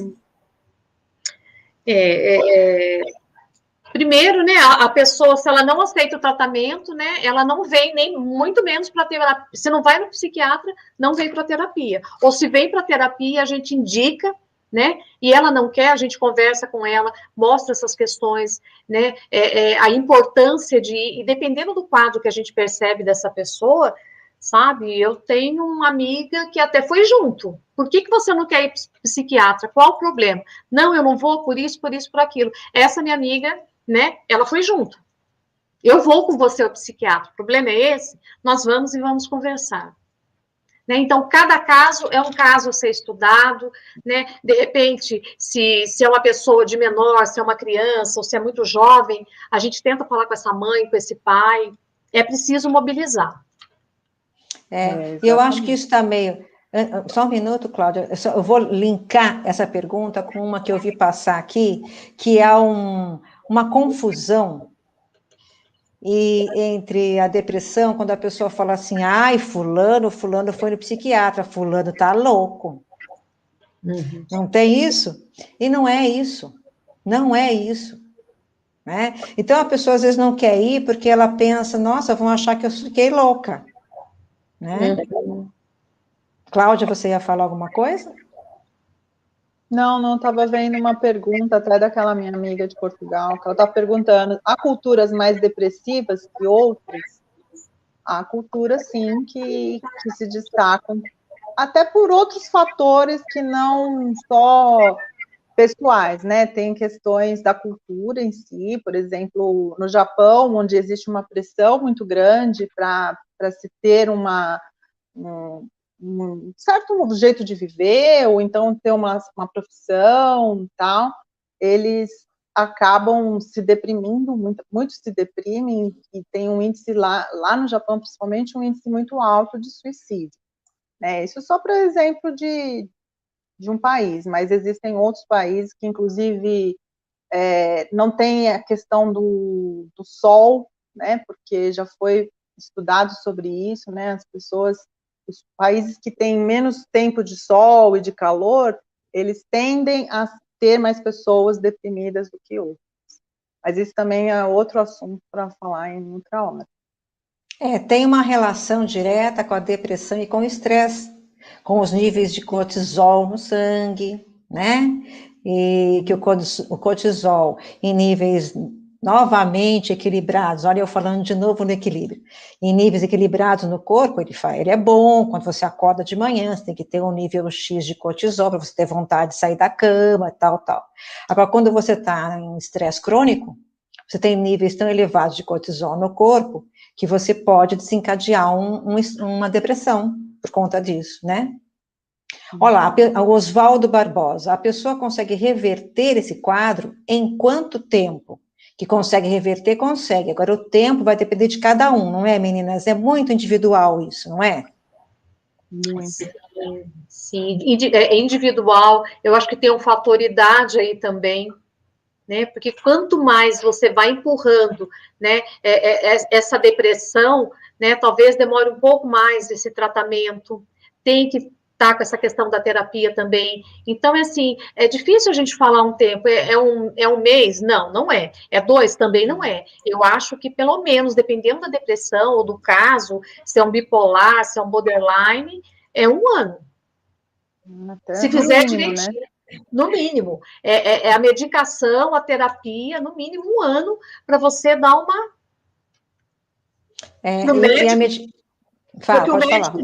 Para aquilo que o médico diz, né? Para poder fazer o desmame. Porque precisa do desmame. Isso, mas eu acho também que não é todo quadro que dá para a gente fazer um desmame. Eu até alerto os pacientes que, assim, tem quadros que, por exemplo, depressão, você vai tomar um tempo e vai depois fazer o desmame se você ficar bem. Tem outros quadros que você vai tomar pelo resto da vida, né? Depende de como você vai atuar aí na sua vida, se vai realmente se estabilizar ou não. Então, a gente não pode prever quanto tempo vai ter que tomar remédio, quanto tempo vai durar o tratamento. Isso é muito particular, muito. Isso é particular mesmo. E você falou medicamento para toda a vida, a Isaura colocou aqui o transtorno bipolar, é um dos transtornos que você às vezes toma medicamento para o resto da sua vida, não é? E olha aqui, a Isaura também, olha um pouco sua pessoa bipolar, tem relação com a depressão, é uma comorbidade, sim, ela pode aparecer, está associada, não é, meninas? E ao caso do transtorno bipolar, sim, é tratamento com medicamento, às vezes, pelo resto da vida, sim. E dá para viver bem, se o medicamento estiver correto, na dose certa, dá para viver bem, não é, meninas? Exatamente. Né? A pessoa hoje tem tratamento para tudo, praticamente, né? Outro dia eu fiz um curso sobre esquizofrenia que, se o paciente for diagnosticado logo no início, ele consegue ter uma vida praticamente normal depois, mas ele vai ter que fazer uso de medicação, fazer acompanhamento durante a vida toda. No caso do transtorno bipolar, ele pode ter também uma estabilidade que permite que ele tenha vida tranquila. Como eu tenho paciente. Aqui, Rosana, você ia falar alguma coisa? Não, é isso mesmo, né? Eu também tenho pacientes que surtaram, ficaram internados, né? Saíram, tomaram a medicação, fazem a terapia, né? E também retomaram o trabalho, estão aí, estão felizes, cuida de casa, cuida do filho, mas a medicação tem que estar ali e ela está vivendo. Porque quando a pessoa é bipolar, quando ela está alegre, ela está ativa, né? A dopamina está ali com tudo no cérebro dela, ela é feliz, ela topa tudo e tal. Quando ela está na depressão, na fase mais introspectiva, na fase negativa, aí ela entra com sintomas de depressão, ela não quer nada, ela vê o mundo todo cinzento, por isso que é bipolar, não é? É isso mesmo. Olha lá, Oswaldo Barbosa. O transtorno bipolar, a depressão, tem fator hereditário? Nós somos formados por uma parte genética e pela influência do meio, né? Então, é possível, sim, não é, meninas, que tenha um fator genético envolvido? Sim, é possível. Mas isso não significa que não vai conseguir reverter a situação, não é? Sim, assim como pode ter pessoas na família que tem e essa pessoa não ter, porque de repente esse gatilho passou por ela, foi embora. Isso, às vezes, isso, ficou lá guardadinho tanto tempo, não teve um gatilho, olha lá. Rosângela Fátima de Oliveira, tem muitos adolescentes cometendo suicídio, como um professor pode ajudar? Olha que pergunta pontual e importante, porque às vezes o adolescente não fala nada em casa, né? Às vezes os pais não conseguem, às vezes os pais nem têm tempo, não estão em casa para conversar com esse adolescente, com essa pessoa, e na escola que a gente vai observar, não é isso, meninas? E observar e tentar conversar com essa criança, com esse adolescente. O que mais esse professor pode fazer, meninas? Eu acho que se o professor conseguir, né, perceber um comportamento diferente nesse aluno, poder chegar nesse aluno, né, dele conversar, deles poderem falar, né, eu acho assim, primeiro passo é buscar ajuda, né, esse professor conversar com ele, vamos buscar ajuda juntos, conversar com esse pai, conversar com essa mãe, procurar um psiquiatra, enfim, eu não sei como é que funciona a escola, se a escola pode encaminhar, né, para alguma rede que vá trabalhar com isso diretamente, aí eu já não sei, mas o professor pode sim, se ele percebe e se ele tem acesso a esse aluno, acolher esse aluno e mostrar a importância de estar com ele nesse momento. Porque se ele falou com esse professor, é porque ele gosta e porque ele confia. Então, e também tem uma questão que o suicídio é uma questão de saúde pública, né? Então, o profissional que estiver ouvindo aquele adolescente, ele tem obrigação de procurar ajuda, né? E aí a gente tem até que quebrar sigilo, por exemplo. Se eu perceber que o meu paciente tem possibilidade de se matar, eu posso quebrar o sigilo de procurar ajuda, de falar com algum familiar, se for adulto, né? Ou até de comunicar a alguém de fora, entendeu? Alguém de uma rede de ajuda para poder tentar evitar que isso aconteça. Muito bem, muito bem. Michel, vamos selecionar uma pergunta aqui E aí depois eu vou contar para vocês a novidade que eu tenho que contar hoje, porque são tantas e tantas perguntas, não, meninas? Que eu acho que a gente precisa pegar essa da Ana Alexandre, que foi às 7h56. Ah, peraí, tem a da Ágata que é Correia. Depois você pega a da Ana Alexandre. Vamos lá, Ágata Correia. Eu acredito que a depressão, até por experiência própria, ela tem suas fases. Ora estamos bem, ora não. O porquê de sempre a depressão, na maioria das vezes, acontecer junto à ansiedade? Olha que interessante, antes de passar a bola para as meninas, eu vou contar para a Agatha uma coisa que eu até já escrevi, tem um texto no meu site sobre isso. A ansiedade é uma função cerebral. Nós precisamos da ansiedade, porém, em forma equilibrada. Por que eu preciso da ansiedade? Porque eu preciso tentar prever minimamente um pouquinho ali na frente, um pouquinho do meu futuro, para eu não quebrar a cara ali na frente. Então, eu preciso de uma certa ansiedade para pensar e planejar o futuro. Então, isso é normal, tá? Então, não existe ninguém que não seja ansioso, porque às vezes a pessoa fala assim, eu não sou ansiosa, mentira, tá? Todo mundo é ansioso. Porém, quando essa ansiedade passa a atrapalhar o nosso convívio social, nosso convívio com outras pessoas, aí a gente tem que começar a olhar de forma diferente para ela. E ela está, sim, presente na depressão, e muitas vezes. Não é isso, meninas? Cláudia? Quem vai falar? Pode falar. Sim, né? Porque como você colocou, talvez a ansiedade, né, é o primeiro sintoma de que alguma coisa não está bem. Quando passa desse equilíbrio, dessa normalidade, porque como você colocou, ansiedade é normal, é um estado de alerta, assim como o medo também é normal. Muitas coisas são normais. É isso mesmo, Rosana. Sumiu Não, tudo aqui, enquanto você volta, eu vou pegando a pergunta da Ana Alexandre aqui. Você quer completar a outra? Eu estou perdida, achei vocês. Achou? Achei. Quer completar o seu raciocínio que você estava fazendo antes da ansiedade? Era isso que eu estou falando, né? As pessoas precisam ter cuidado, né? Porque a gente fica triste. É também normal ficar triste. Ninguém fica feliz, sorrindo o tempo todo, dançando, alegre. Não existe isso. Né? Acho que até quando eu comentei numa live passada, né? Que tem uma música que fala isso.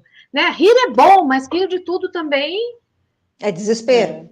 É desespero, né? Então, para tudo existe um equilíbrio. E é só a gente que consegue dar conta disso. Por exemplo, eu estou triste, né? Agora eu estou muito triste, é desesperador, vários dias é diferente. Eu estou ansiosa porque alguma coisa está para acontecer, eu estou me preparando para isso. É uma ansiedade constante, avassaladora. Peraí, que já é um transtorno, já não é mais a ansiedade, é um transtorno. É isso mesmo, transtorno de ansiedade, é isso mesmo. Sim. O medo em excesso é uma fobia, então a gente vai caminhando, né? É isso mesmo. Olha, são 20h27. Vamos pegar a pergunta da Ana Alexandre, porque vai dar para a gente conversar sobre uma coisinha especial agora, quase 20h30. E depois a gente vai contar umas coisas para vocês. A Ana Alexandre fala assim, na pandemia, ficamos com nós mesmos. Aí chega aquilo que estava guardadinho. Sabe, Ana Alexandre, ainda bem que você tem consciência que aquilo existia e que estava guardadinho, porque vem muita coisa do seu inconsciente que você não tem noção que estava guardadinho. E aí dá um problemão. Isso vai acontecer muito na pandemia, por quê? Porque nós estamos isolados, porque nós não estamos privados do convívio social com outras pessoas. Não é isso, meninas? Esse guardadinho, o nosso inconsciente. Se chegar esse guardadinho... Oi, pode falar. Pode falar, Rosana. Tá, eu ia falar assim... Aí chega aquilo que estava guardadinho. Se ele chegou, bora abrir esse pacotinho, vamos ver o que tem lá dentro. Isso mesmo. E Cláudia, o que você ia falar? Não, então, Cláudia? eu acho que a pandemia, ela nos empurrou para a gente olhar para a gente mesmo, né? Esse isolamento social, já que eu não consigo me relacionar com o outro, eu tenho que me relacionar comigo mesmo. E aí a gente acaba descobrindo esses arquivozinhos que estão lá no nosso inconsciente, guardadinhos, né? E que acabaram aparecendo, entre outras coisas, né? E aí, o que a gente vai fazer com isso? Que é o mais importante, né? Porque esse guardadinho pode vir para o bem, a gente ressignificar esse guardadinho, ou a gente vai ter que buscar ajuda para tentar ressignificar. É isso mesmo. A Isaura Braga pergunta: a depressão é uma tristeza profunda? Sim, é uma tristeza profunda, né? E é tão profunda que a gente precisa pedir socorro, porque senão a gente não sai dessa profundeza sozinha, né? Não é isso, meninas? Dani Silva. E o Michel tá com tudo aqui. Dani Silva. O pior é enfrentar a depressão, ansiedade e pânico desde a infância. Daí o medo de que piore mais com a idade. Muito triste. Dani, vamos conversar e tratar isso. Porque você tem muita coisa guardadinha aí, né? E vamos abrir, como a Rosana falou, vamos abrir essas caixinhas, vamos ter que falar sobre isso.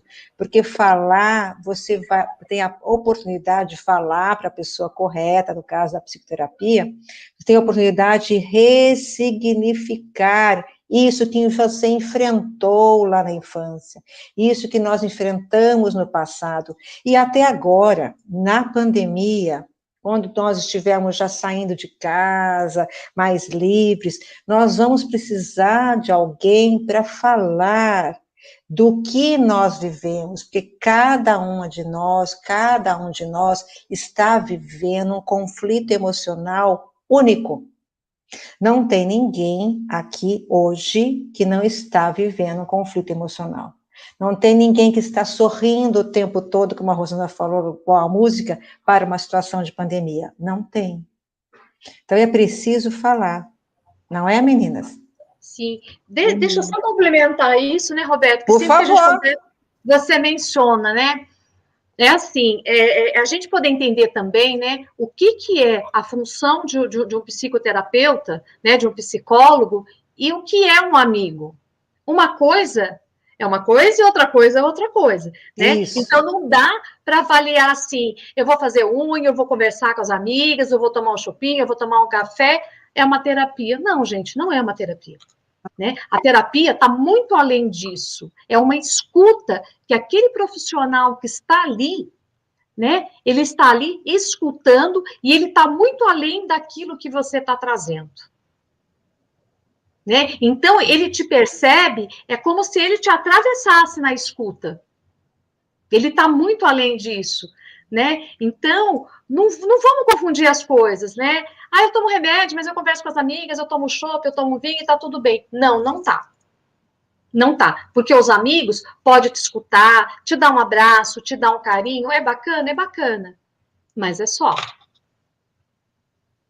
Exatamente. Até porque tem um conteúdo emocional envolvido no amigo, né? Ele vai estar sempre olhando você de uma maneira diferente, que o profissional não tem esse olhar, né? Então, o profissional tem um olhar mais neutro, sem julgamento, né? E mais no sentido de mostrar para você evidências de uma realidade que às vezes você não está conseguindo enxergar.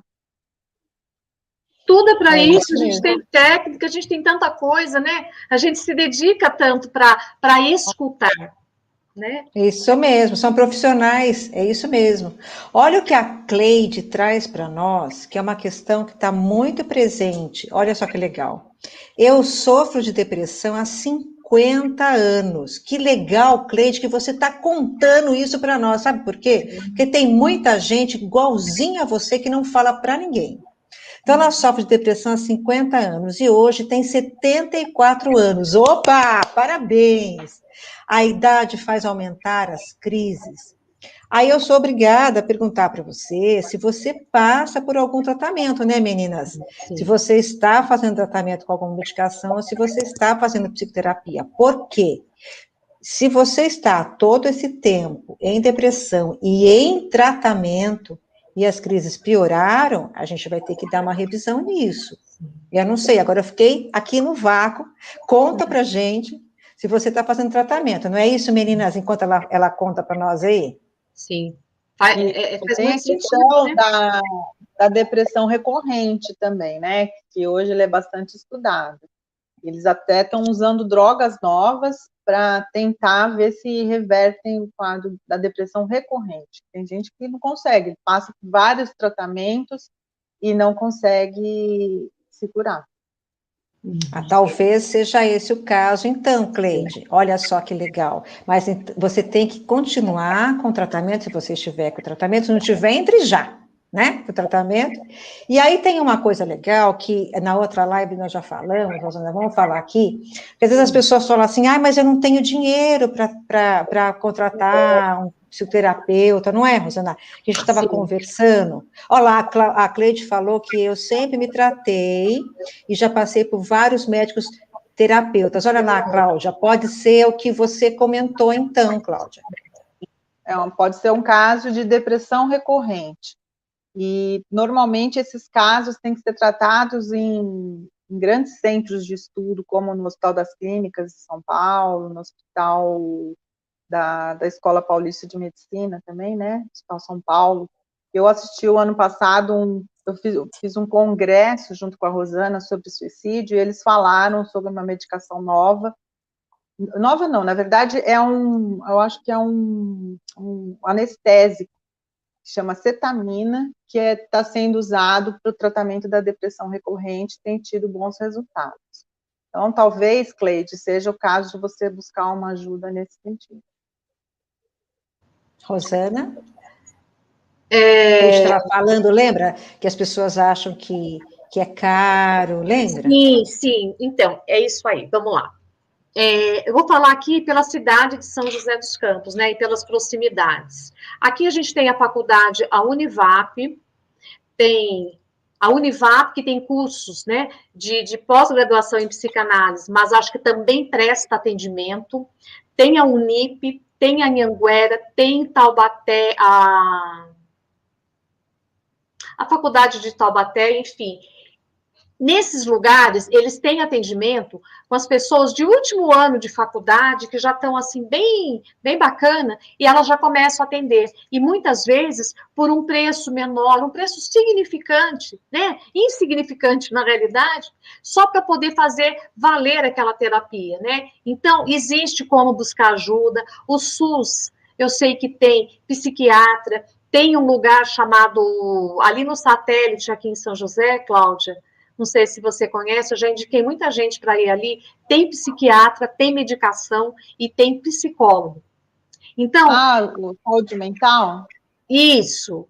Né? Não é o lugar onde se interna, mas é onde se passa por médicos, sai medicado, sai diagnosticado. Pronto-socorro, né? Pronto-socorro só de saúde mental. Então, cada cidade deve ter, né? Deve ter. Então, busquem ajuda, não fique eternizando isso dentro de você, nesse sofrimento.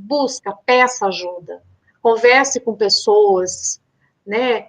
Eu acho que isso é importante. Se tem alguém na sua cidade, sabe, tente negociar valores, principalmente no momento como esse.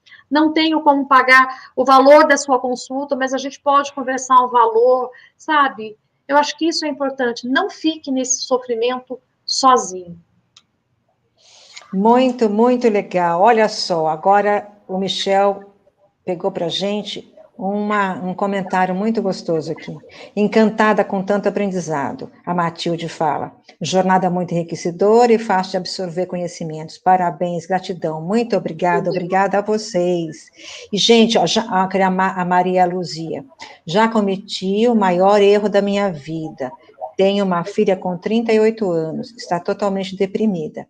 Certa vez, eu disse para ela que eu já passei por muitos momentos difíceis e tive que me manter firme. Calma, Maria Luísa, calma. Você não cometeu o maior erro da sua vida. Você pode chegar lá, conversar com essa sua filha, ver o que está acontecendo. As pessoas erram, todo mundo erra nessa vida, gente. Que isso? Não é isso, meninas? Isso aqui é um aprendizado, né? Sim, a vida é um aprendizado. Ninguém vem Agora, sabendo. não, de jeito nenhum, não foi o maior erro da sua vida, não. Quando terá outra live? Então, Jaura, nós teremos outra live no final do próximo mês. Mas aí, assim, meninas, eu não sei de vocês, mas nós vamos ter que terminar essa live aqui, não vai ter jeito. E nós temos muitas perguntas. Então, nós vamos fazer uns combinados aqui. Vocês podem encaminhar as dúvidas de vocês lá no meu site, no e-mail. Michel, você não quer colocar para nós o e-mail ali? Um contato para que eles ou elas possam colocar as perguntas, a gente pode enviar a resposta para vocês, né? Nós vamos ter também um certificado de participação para vocês, então vocês também entrem em contato neste e-mail que o Michel vai colocar aí para vocês, acabou de colocar. Nós vamos bater o nome de vocês com a lista de presença aqui que vocês têm aqui, e nós vamos mandar para vocês o certificado de participação. Vocês coloquem no e-mail o nome completo de vocês, e se quiserem, por favor, um comentário sobre a nossa live, vai ser muito legal. Entra no canal da Roberta Buch, toca o sininho, toca o sininho, toca o sininho, não é isso? E aí, meninas, eu fiquei aqui no meu cantinho encantada com a fala de vocês. Foi muito, muito gostoso. A presença de todos aqui com as perguntas, com a participação, foi demais. Eu fiquei muito feliz, estou muito feliz, sim. E, infelizmente, nós não conseguimos responder todas agora, mas nós podemos, sim, responder depois. Olha aqui, a Ana Alexandre. Às vezes acontece não aceitação da condição que não encontramos, quando não nenhum tratamento dá certo. Será que ela está se referindo a não aceitar o tratamento, meninas? Eu não entendi. O que vocês entenderam aqui da Ana Alexandre? Às vezes acontece não aceitação da condição que não encontramos. Eu acho que da condição de depressão, né? A não aceitação do tratamento deve ser isso, né? Quando nenhum tratamento dá certo. Pode ser um caso daquele que a Cláudia já comentou aqui, né? Que é uma depressão recorrente. Ou então pode ser a troca de um medicamento, de uma psicoterapia adequada, pode ser, né? Bom, pessoal... tem outra coisa, né, Roberta? É assim, quando se vai para uma terapia, né, existe o primeiro momento, né, que é de você ir para conhecer o profissional, ver quem é esse profissional, como ele funciona, e o profissional também ver como esse paciente funciona. Precisa ter uma liga entre esses dois, senão não vai o tratamento. É isso mesmo. Eu sempre falo que o vínculo do paciente com o terapeuta é importantíssimo, né? Com os dois profissionais, com o psiquiatra, com o terapeuta. Também, com o médico também, senão não vai, não tem vínculo, não tem credibilidade, né? E aí fica difícil. Então, quanto melhor esse vínculo, melhores as chances do paciente ficar melhor. É isso mesmo, meninas, é isso mesmo. Pessoal, olha, agora é o momento de eu contar uma coisa para vocês, até para as duas que estão aqui comigo, para a Rosana e para a Cláudia, novidade também para elas, viu? Gente, olha, agora nos próximos dias, vocês vão ver nas minhas redes sociais, no meu site, uma chamada de um curso sobre neurociência aplicada à educação. Tá?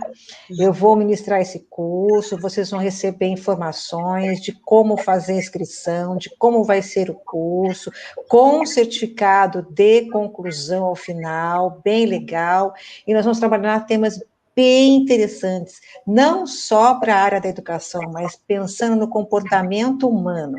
Bem legal. Então, vocês são os primeiros a saberem disso. Eu estou anunciando isso agora, só vocês sabem, mas ninguém. Então, fiquem ligados para fazer a matrícula, a inscrição de vocês. E, nós vamos ficar juntos durante um longo tempo conversando sobre neurociência, comportamento humano e aprendizagem.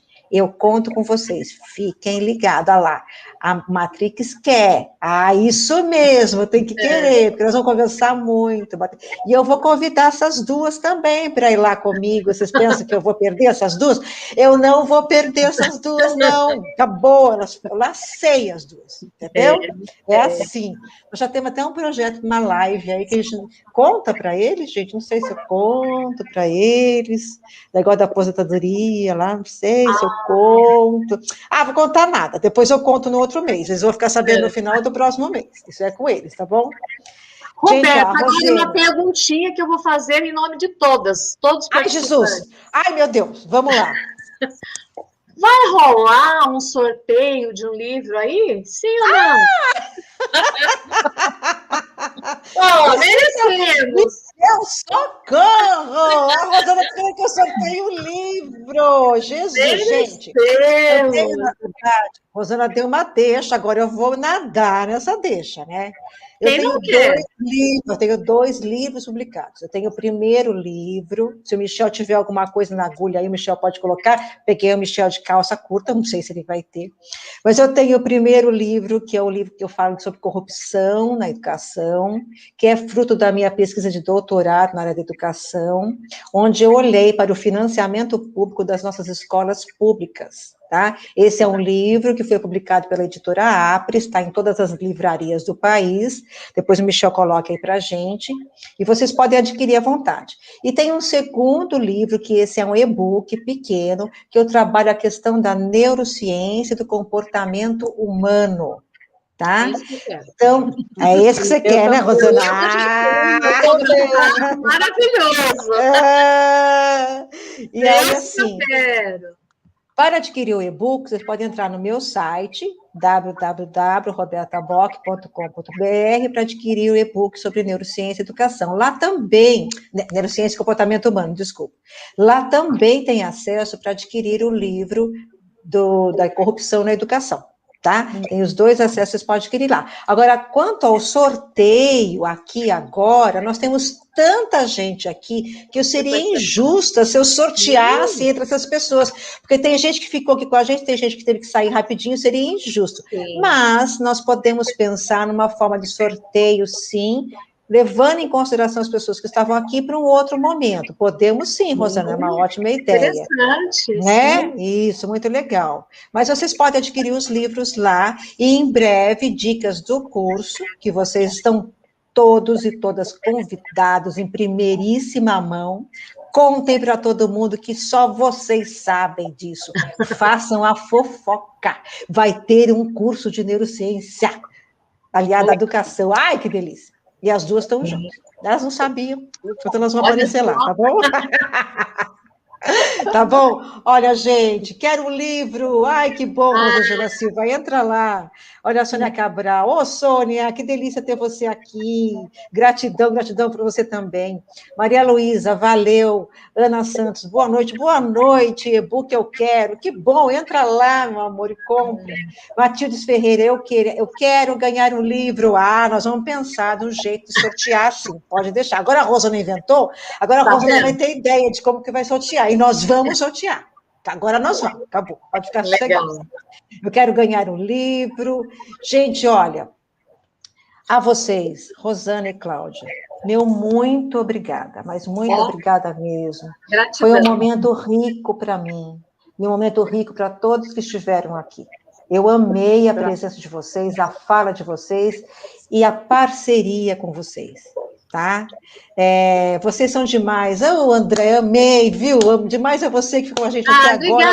Quase 9 horas da noite, a gente aqui ainda. Numa sexta-feira.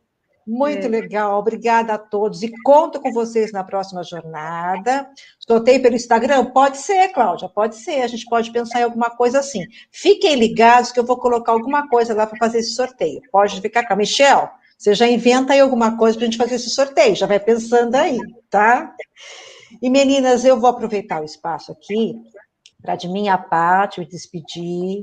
Gratidão a todos aqui. Depois eu vou passar para que vocês se despeçam também.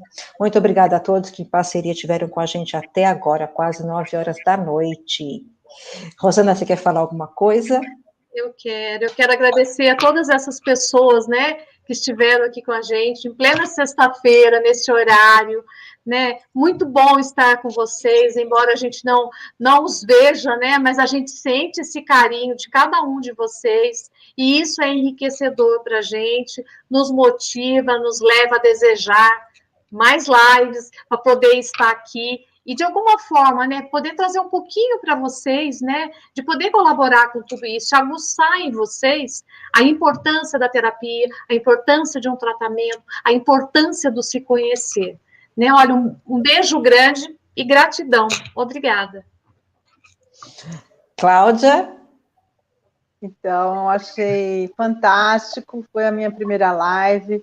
Eu queria agradecer a vocês duas, né, pela oportunidade de troca de conhecimento, e se eu puder participar de outras, eu estou aqui presente. Tem uma pessoa aqui até que pediu o contato meu e da Rosana, depois você disponibiliza para ele, tá, Roberta?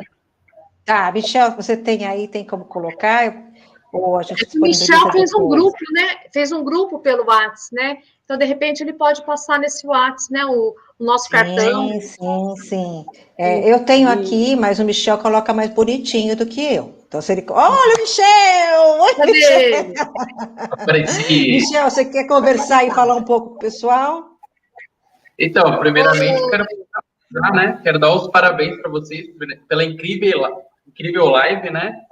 E assim, deu para aprender bastante coisa. Eu vejo que o pessoal até que querem mais de conteúdo. Eu acho que vocês já vão se organizando, vão se programando ainda para a gente fazer uma próxima live aí no final do mês, né? E assim, e agradecer a presença de todos vocês, porque não é qualquer live que chega até 8h50, né? Então, quase 2 horas de live. Pois é, menino. Né? Eu quero só deixar um recado. Faz o seguinte, pessoal que querem um certificado da Roberta, né, dessa live aqui, entra lá no site da Roberta, robertabob.com.br, tá? E vai na parte de contato, tá? Preenche o formulário, e aí a gente vai receber a mensagem desse formulário solicitando o certificado, tá bom? Eu acho que fica mais fácil para vocês. Qualquer dúvida, pode me chamar também no meu privado, quem estiver dentro do grupo, eu vou mandar uma mensagem ali agradecendo a presença de todos, e quem quiser saber do certificado, pode me chamar no privado que eu deixo separado, tá bom? Ah, legal, Michel, bom caminho, gente, então vocês entrem no meu site. Eu vou colocar também o número da Cláudia e da Rosana, tá? Vou deixar ali no grupo para quem quiser saber um pouco mais, tirar algumas dúvidas com esses profissionais aí, tá bom? Eu acho que é só isso. Legal.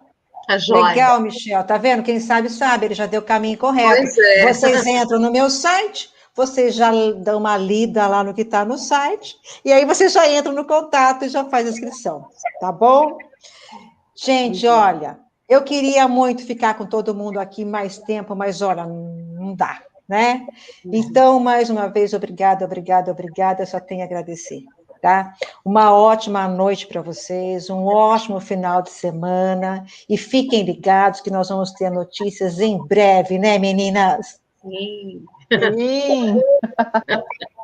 Então tá, gente, olha, obrigada pelo carinho, pelas frases, pelos elogios, obrigada pelas perguntas, obrigada por tudo.